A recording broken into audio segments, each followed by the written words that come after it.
ସନ୍ତାନର ଖଣ୍ଡିଆରେ ଯେ ମଲମ ଲଗାଉଥାଏ ଅଥଚ କାନ ମୋଡି ଦି ଚଟକଣା ବସାଉଥାଏ ସେ ହେଉଛି ମା। ପାଖରେ ବସି ବଳାଇ ବଳାଇ ଖୁଆଉଥାଏ ଅଥଚ ଲୋକଙ୍କ ପାଖରେ କହୁଥାଏ ମୋ ଛୁଆ ଆଜି କିଛି ଖାଉନାହିଁ ସେ ହେଉଛି ମା। ବାପାଙ୍କ ଆଗରେ ଆଜି ତୋର ଖାଇବା ବନ୍ଦ ବୋଲି ଯିଏ ଜୋରରେ କହିଦିଏ କିନ୍ତୁ ବାପାଙ୍କ ଅଗୋଚରରେ ଲୁହ ଆଖିରେ ତୁମ ପାଇଁ ରୁଟି ସେକୁଥାଏ ସେ ହେଉଛି ମା। ବହୁତ ପଇସା ଖର୍ଚ୍ଚ କରୁଛୁ ବୋଲି କହି ଯେ ଗାଳି କରିଥାଏ ଅଥଚ ତୁମେ ବାହାରକୁ ଗଲାବେଳେ ସମସ୍ତଙ୍କୁ ଲୁଚାଇ ତୁମ ପକେଟରେ ପଇସା ଭର୍ତ୍ତି କରିଦିଏ ସେ ହେଉଛି ମା। ଝିଅ ପିଲାଙ୍କ ସହ ଯିଏ ମିଶିବାକୁ ମନା କରେ କିନ୍ତୁ ତୁମ ଝିଅ ସାଙ୍ଗଙ୍କ ବିଷୟରେ ଭଲ ମନ୍ଦ ତୁମ ଅଲକ୍ଷ୍ୟରେ ପଚାରିଥାଏ ସେ ହେଉଛି ମା।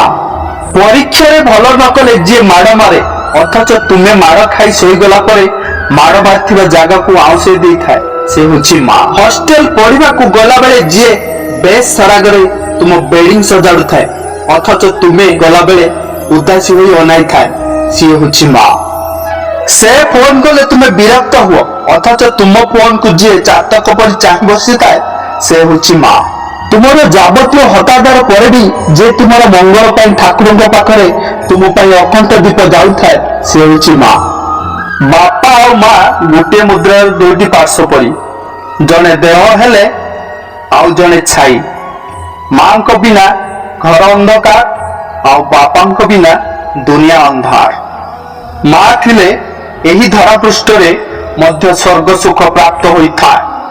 ତାର କୋମଳ ସ୍ପର୍ଶରେ ସମସ୍ତ ଯନ୍ତ୍ରଣା ଉଭେଇ ଯାଇଥାଏ। ମା ମୁହଁ ଦେଖି ଆଖି ଖୋଲିଥିଲି ଯେବେ ମୁଁ ଛୋଟ ଥିଲି।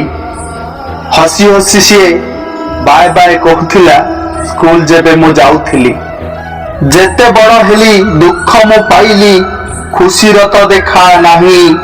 ମା ପଣତରେ ଯେଉଁ ଖୁସି ଥିଲା ସେଇ ଖୁସି ଆଉ କାଇଁ, ସେଇ ଖୁସି ଆଉ କାଇଁ, ସେଇ ଖୁସି ଆଉ କାଇଁ।